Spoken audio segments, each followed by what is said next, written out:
किसी शायर ने क्या खूब कहा है कि फकीर मांगने शाहों के दर पर जाते हैं, यहाँ तो शाह भी बनकर फकीर आते हैं, ये तो ख्वाजा का करम है, ये तो ख्वाजा का करम है। ऐसा ही एक नज़ारा चांद रात के मौके पर पीर के रोज दरगाह शरीफ में देखने को मिला, जब गरीब नवाज में अपनी अकीदत और मोहब्बत का इजहार करते हुए दुनिया की सबसे बड़ी सियासी ताकत अमेरिका के सदर बराक ओबामा ने गरीब नवाज के मज़ार पर चादर पेश करने के लिए अपनी जानिब से चादर भेजी।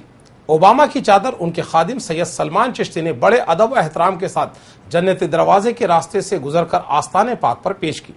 चादर पेश करने के बाद ओबामा के खादिम सलमान चिश्ती ने भारत अमेरिका के ताल्लुकात बेहतर होने और दुनिया में अमन अमान के साथ दहशतगर्दी का खात्मा होने की दुआएं की। इस मौके पर ओबामा की चादर के साथ हिंदुस्तान में अमेरिकन सिफारत खाने के अफसरान भी मौजूद थे। ये चादर दरगाह शरीफ के निजाम गेट से आस्ताने तक गई। चादर के आगे दरगाह की शाही चौकी के कव्वालों ने गरीब नवाज की शान में सूफियाना कलाम पेश किए। चादर पेश करने के बाद गरीब नवाज के 803वें उर्स के मौके पर बराक ओबामा की जानिब से भेजा गया पैगाम भी पढ़कर सुनाया। अपने पैगाम में बराक ओबामा ने कहा कि पूरी दुनिया में भाईचारा और अमन रहे, दुनिया के हर मुल्क में जहां भी अंधेरा है वहां रोशनी रहे, उनकी ये दुआ है। गौरतलब है कि ओबामा की चादर गवर्नमेंट ऑफ अमेरिका की चादर भी थी।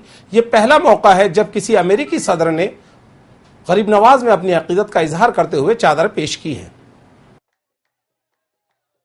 ये 803 उर्स हैं गरीब नवाज ख्वाजा मोइनुद्दीन चिश्ती रज़ियल्लाहु अन्हु के। आज जो पहली चादर यहाँ पे पेश हुई है, ये अमेरिकी राष्ट्रपति बराक ओबामा और अमेरिकी सरकार की तरफ से, और ये पहली मर्तबा है कि नॉन साउथ एशियन कंट्री के अलावा किसी मुल्क की तरफ से ये पैगाम अमन का, मोहब्बत का और इंसानियत की खिदमत का यहाँ पे आया है, जिसको हमने हमारे जो बुज़ुर्ग हैं यहाँ पे खुदाम कम्युनिटी और जितने भी ज़ायरीन हैं दरगाह शरीफ में, उन सब के साथ यहाँ पे पेश की गई।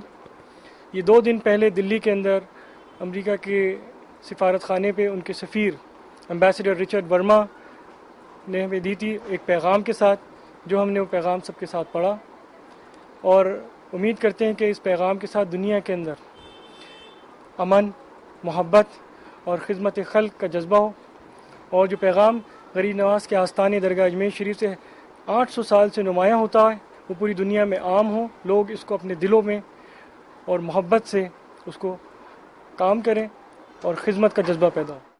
गरीब नवाज का 803वां उर्स पूरे अमन और पुरसुकून से गुजरे और ज़ायरीन को किसी किस्म की कोई तकलीफ ना हो और अजमेर आने वाला हर शख्स खुशी खुशी अपने घर लौटे। ऐसी ही मन में मुरादें और दुआएं लेकर जिला इंतजामिया ने गरीब नवाज के दर पर अपनी चादर पेश की। गौरतलब है कि हर साल उर्स के मौके पर उर्स शुरू होने से पहले और उर्स खत्म होने के बाद जिला इंतजामिया की चादर दरगाह शरीफ में पेश की जाती है। इस मरतबा चादर जिला कलेक्टर आरुषि मलिक की क़यादत में पेश की गई। चादर के जुलूस में जिला पुलिस कप्तान महेंद्र सिंह चौधरी, मेला magistrate Harphool Singh Yadav, additional SP शहर व देहात और दरगाह सीओ वैभव शर्मा समेत दरगाह एसएचओ भूपेंद्र सिंह, एएसआई विजय सिंह समेत इंतजामिया और पुलिस के कई अफसरान शामिल थे। जब ये लोग चादर लेकर निजाम गेट पर पहुंचे तो खुद्दाम हजरात ने गर्मजोशी से इनका इस्तकबाल किया। दस्तूर के मुताबिक ये सभी अपनी चादर लेकर जन्नती दरवाजे के रास्ते आस्ताने में गए और चादर पेश करने के बाद मुल्क में अमन अमान के साथ उर्स पुरसुकून होने और कामयाब होने की दुआएं की। बाद चादर इन सभी की दस्तारबंदी की गई। इनको जियारत अंजुमन सैयद ज़ादगान के सेक्रेटरी वाहिद हुसैन अंगारा और खादिम सैयद मुक़द्दस मोइनी ने कराई।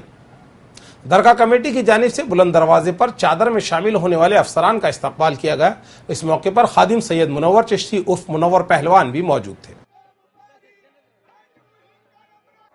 803वां उर्स जो अजमेर में मनाया जा रहा है, उस संदर्भ में आज प्रशासन की ओर से चादर चढ़ाई गई और साथ ही विभिन्न इंतजामात हैं, उसको भी कल भी हमने रिव्यू किया था और उसको डेली बेसिस हम रिव्यू कर रहे हैं। साथ ही हमारी जो विश्राम स्थली है, स्पेशली कायड़ विश्राम स्थली जो बड़ी है, वहाँ पे भी ज़ायरीन आने प्रारंभ हो गए हैं। कुछ चूँकि गर्मी का मौसम है, इसलिए गर्मी में कोई कटे फल, जो सड़े इस तरह के फल हैं, उनका विक्रय नहीं हो, इसके लिए एक स्पेशल टीम सीएमएचओ और डीएसओ इनकी बनाकर डेली उनसे इंस्पेक्शन रिपोर्ट भी लिया जा रहा है। साथ ही पानी और सफाई की भी माकूल व्यवस्था न सिर्फ दरगाह क्षेत्र में रहे, परंतु जो विश्राम स्थलियाँ हैं वहाँ भी रहे, इसके लिए संबंधित को निर्देश दे दिए गए हैं। ख्वाजा साहब के 803वें उर्स में पुलिस व्यवस्था के माकूल प्रबंध किए गए हैं। हमें पुलिस मुख्यालय, आरएसी ईआरटी और अन्य जिलों का सशस्त्र और दूसरा पुलिस बल है वो प्राप्त हो गया है। साथ ही हमने 3 पारियों में और 2 पारियों में जहां पर जायरीन के दबाव को दृष्टिगत रखते हुए अलग अलग सेक्टरों में बांट के पुलिस व्यवस्था की है। पुलिस व्यवस्था शिफ्ट वार पारीवार शुरू हो चुकी है। सभी वरिष्ठ अधिकारी सुपरवाइज कर रहे हैं प्रॉपरली और यह प्रयास किया जा रहा है कि जायरीन अपने जिस उद्देश्य से यहाँ आए हैं उनकी सुरक्षा का पूरा बंदोबस्त रहे और उनका सहज प्रवाह बना रहे। ये दोनों उद्देश्य हमारे पूरी पुलिस व्यवस्था के हैं और इसमें पूरी ब्रीफिंग करके सभी को हिदायत दे दी गई है। साथ ही जो दरगाह के अंदर का क्षेत्र है जहां भारी जायरीन का भारी दबाव रहता है वहां पुलिस कर्मियों को किसी प्रकार की परेशानी नहीं हो, इसलिए एडीए और चिकित्सा और स्वास्थ्य विभाग और प्रशासन के सहयोग से उनको विशेष किट उपलब्ध कराए गए हैं जिसमें पानी की बोतल, बिस्किट और आवश्यक दवाइयाँ है और ताकि जवानों को किसी तरह की परेशानी नहीं हो। पीर के रोज़ ही उत्तराखंड के वजीर आला हरीश रावत की जानिब से गरीब नवाज के उर्स के मौके पर भेजी गई उनकी चादर उत्तराखंड के अक़लियती इदारे के सरबराह मंजूर अहमद बेग ने पेश की। जनाब बेग हरीश रावत की चादर लेकर बुलंद दरवाजे पर पहुंचे तो दरगाह कमेटी और खुद्दाम हजरात की जानिब से उनका इस्तकबाल किया गया। हरीश रावत की चादर जन्नती दरवाजे के रास्ते आस्ताने पाक पर गई। चादर पेश करने के बाद मंजूर अहमद ने उत्तराखंड की तरक्की, फलाह, बहबूदगी के साथ साथ मुल्क में अमन अमान की दुआएं की। इस मौके पर उत्तराखंड के वजीर आला का पैगाम भी पढ़कर सुनाया गया। हरीश रावत ने अपने पैगाम में मौजूदा दौर में गरीब नवाज की तालीमात की अहमियत बयान की और उर्स में आने वाले लोगों को उर्स की मुबारकबाद दी। आज हम यहाँ पे सरकार ख्वाजा गरीब नवाज में अपने प्रदेश के मुख्यमंत्री की चादर लेकर के आए हैं उत्तराखंड से।